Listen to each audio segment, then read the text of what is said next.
Les chefs d'État et de gouvernement de l'Union européenne demandent au Royaume-Uni de faire un effort supplémentaire pour conclure les négociations sur le Brexit. Les propositions britanniques, appelées plan de Chequers, sont encore jugées insuffisantes par les 27.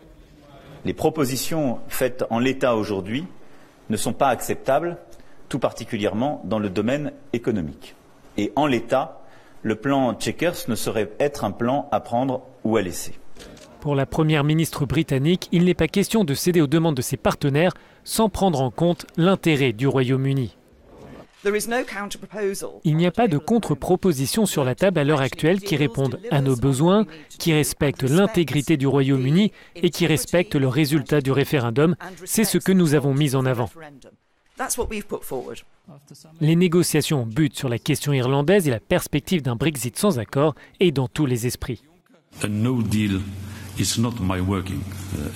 Une sortie sans accord n'est pas mon hypothèse de travail, mais si cela devait arriver, nous sommes prêts parce que la Commission a préparé en détail toutes les conséquences en cas d'un non-accord. Ne soyez donc pas inquiets, mais rassurés.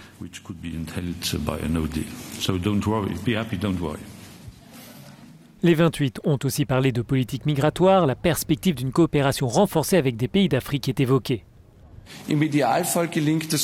Dans un cas idéal, cela pourrait se produire avec l'Égypte et éviter tout d'abord que des navires tentent la traversée.